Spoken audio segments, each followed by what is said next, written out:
ముఖ్యమంత్రి రేవంత్ రెడ్డితో సినీ ప్రముఖుల భేటీ ముగిసింది. ఇందులో ముఖ్యంగా టాలీవుడ్‌కి సంబంధించిన అంశాలన్నీ కూడా ప్రస్తావించారంటూ కూడా ఎఫ్‌డీసీ చైర్మన్ దిల్ రాజు చెప్తున్నప్పటికీ, ఈ భేటీ వెనుక పెద్ద ఎత్తున ప్రాధాన్యత సంతరించుకుంది. ఎందుకంటే 'పుష్ప' సినిమా రిలీజ్ తర్వాత, సంధ్యా థియేటర్ ఘటన జరిగిన తర్వాత పెద్ద ఎత్తున సినీ పరిశ్రమ మొత్తం కూడా రాష్ట్రంలో ఒక చర్చనీయాంశంగా మారింది. ముఖ్యంగా సంక్రాంతికి రాబోయే సినిమాలకు ఖచ్చితంగా బెనిఫిట్ షోలు కావచ్చు, టికెట్ల రేట్లు పెంచే విధంగా సహకరించాలంటూ కూడా దిల్ రాజు కావచ్చు, సినీ ప్రముఖులు కొంతమంది ముఖ్యమంత్రితో భేటీ అయ్యారు. అయితే గతంలో ముఖ్యమంత్రి మొన్నటి వరకు కూడా మొన్న అసెంబ్లీలో జరిగినటువంటి చర్చలు ఏదైతే ఉన్నాయో, ముఖ్యమంత్రి రేవంత్ రెడ్డి స్వయాన బెనిఫిట్ షోలకు పర్మిషన్ ఉండదు, అది ఇట్లానే కొనసాగుతోంది, ఇట్లాంటి అవాంఛనీయ సంఘటనలు జరగకుండా ఉండడానికి మాత్రమే ఈ బెనిఫిట్ షోలకు రద్దు చేస్తున్నామంటూ కూడా ముఖ్యమంత్రి మాట్లాడిన తర్వాత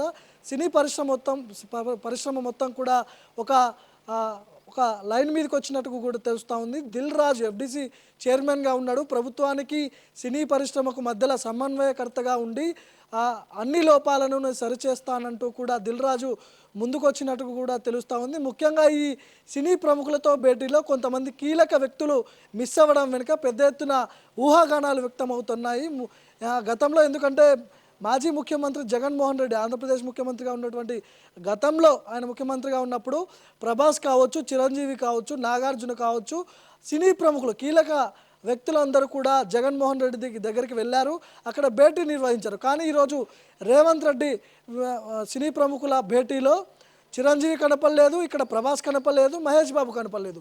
సో వీళ్ళంతా కూడా లెజెండ్లు అని చెప్పుకుంటున్నటువంటి చిరంజీవి కూడా గతంలో ఆయన చాలా కీలకంగా సినిమాలు తీసిన పరిస్థితి మనం అందరం కూడా చూస్తున్నాం. సినిమా ఇండస్ట్రీ అనగానే ఒక 2-3 కుటుంబాలు మాత్రమే వాళ్ళు చాలా కీలకంగా కనిపిస్తుంటారు. అందులో మొదటి వ్యక్తిగా మెగాస్టార్ చిరంజీవి ఈ భేటీకి రావడం వెనుక పెద్ద ఎత్తున ఊహాగానాలు వ్యక్తమవుతున్నాయి. కొంతమంది షూటింగ్కి వెళ్ళారు, అందుబాటులో లేరు అని చెప్తున్నప్పటికీ కూడా చాలామంది ఊహాగానాలు వ్యక్తం చేస్తున్నారు.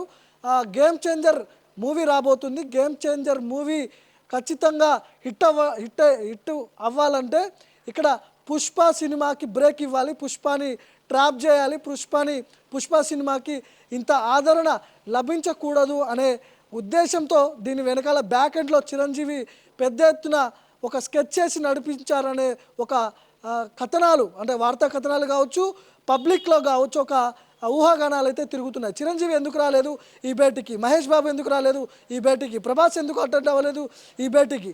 సో గేమ్ చేంజర్ కోసమే ఇట్లాంటి ప్రయత్నాలు బ్యాక్ ఎండ్లో జరుగుతున్నాయా, ముఖ్యమంత్రిని ఆల్రెడీ చిరంజీవి కలిశాడా, వీటి గురించి చర్చించాడా, పుష్ప సినిమా ఒక స్మగ్లింగ్ సినిమా, గంధపు చెక్కలు స్మగ్లింగ్ చేసే సినిమా, ఈ సినిమా సమాజానికి కానీ ప్రపంచానికి కానీ ఏ మెసేజ్ ఇవ్వబోతున్నారంటూ కూడా ఇంటర్నల్గా చర్చలు జరిగాయి. చిరంజీవికి రేవంత్ రెడ్డి కానీ కూడా కొంతమంది సాధారణ పబ్లిక్ మాట్లాడుతున్న పరిస్థితులు తెలుస్తూ ఉన్నాయి.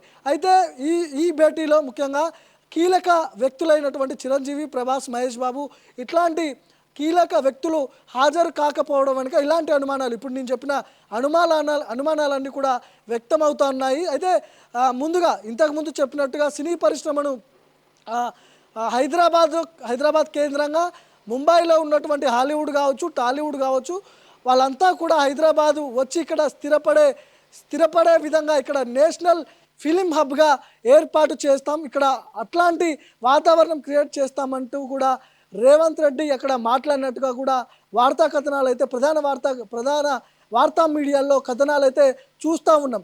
కానీ లోపల జరిగింది వేరు. రేవంత్ రెడ్డి ఇండైరెక్ట్గా సినీ పరిశ్రమను పిలిచి కమాండ్ కంట్రోల్కి పిలిచి భేటీలో వార్నింగ్ ఇచ్చినట్టుగా కూడా తెలుస్తూ ఉంది. గతంలో బీఆర్ఎస్ పార్టీ అధికారంలో ఉంది 10 ఏళ్ల పాటు.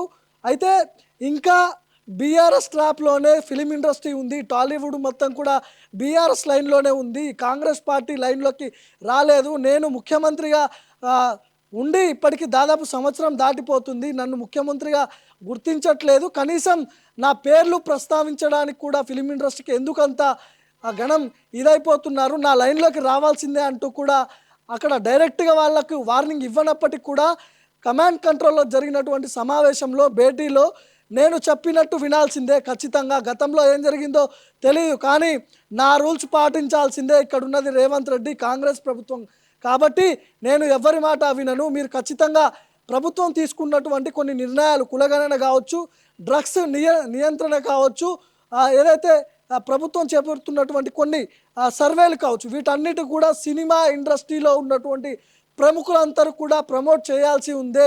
సమాజానికి మంచి మెసేజ్ ఇచ్చే దిశగా మీరు ప్రభుత్వానికి సహకరించాలి. అదేవిధంగా గతంలో ఏం జరిగిందనేది అది పక్కన పెడితే ఇప్పుడు జరిగే విషయాలు కాంగ్రెస్ పార్టీ అధికారంలోకి వచ్చిన తర్వాత ఖచ్చితంగా నేను చెప్పినట్టుగా వినకపోతే చాలా పరిణామాలు చోటు చేసుకోవాల్సి ఉంటుంది. ఎగ్జాంపుల్ అల్లు అర్జున్ ఇష్యూ తెర మీదకి చూపించినట్టుగా కూడా తెలుస్తుంది. కమాండ్ కంట్రోల్లో భేటీ అయిన తర్వాత మొదటగా దిల్ రాజు కావచ్చు, అల్లు అర్జున్ కావచ్చు, వెంకటేష్ కావచ్చు, ఇలాంటి దర్శకులు హీరోలు వీళ్ళందరూ వచ్చిన తర్వాత మొదటగా రేవంత్ రెడ్డి ఒక అక్కడ పవర్ పాయింట్ ప్రజెంటేషన్ ఇచ్చాడు. అందులో ముఖ్యంగా సంధ్యా థియేటర్ ఇష్యూ వీడియోలు లీకేజ్ చేసి ఇట్లా జరిగింది ఇష్యూ, ఒక మహిళ ప్రాణాలు కోల్పోయింది ఈ సినిమా వల్ల అని చెప్పి అక్కడ వీడియోలు తెర మీద చూపించినట్టుగా కూడా మనకు సమాచారం ఉంది. అయితే ఇదంతా పక్కన పెడితే కట్ చేస్తే ఒక విధంగా ముఖ్యమంత్రి రేవంత్ రెడ్డి సినీ పరిశ్రమకు ఒక వార్నింగ్ ఇచ్చినట్టుగా కూడా తెలుస్తూ ఉంది.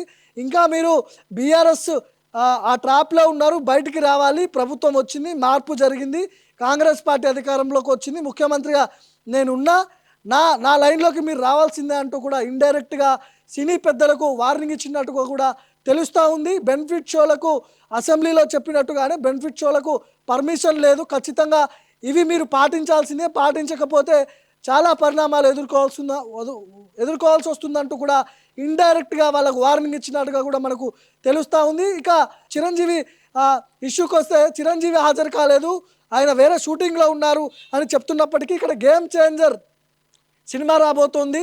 ఇప్పటికే అల్లు అర్జున్ పాన్ ఇండియా స్టార్గా మారిపోయాడు. అది దేశవ్యాప్తంగా కూడా ఒక సంచలనం సృష్టించింది పుష్ప. దాన్ని కంట్రోల్ చేయాలి, వచ్చే గేమ్ చేంజర్ని ఖచ్చితంగా ప్రమోట్ చేయాలి, లేదంటే హైప్ చేయాలన్నా కూడా ఇక్కడ పుష్ప సినిమా అల్లు అర్జున్ ఇక్కడ ఏదో ఒక విధంగా ఇరికించాలనే ప్రయత్నంలో భాగంగా చిరంజీవి వేసిన స్కెచ్ అంటూ కూడా కొంతమంది మాట్లాడుకుంటారు. చూడాలి ఏం జరగబోతుందో. అల్లు అర్జున్ పెట్టిన కండిషన్లకు సినీ ఇండస్ట్రీ పెద్దలు తలొగ్గారా, మరి ఏం జరగబోతోంది అనే అంశాల గురించి మనం వేచి చూడాల్సి ఉంది.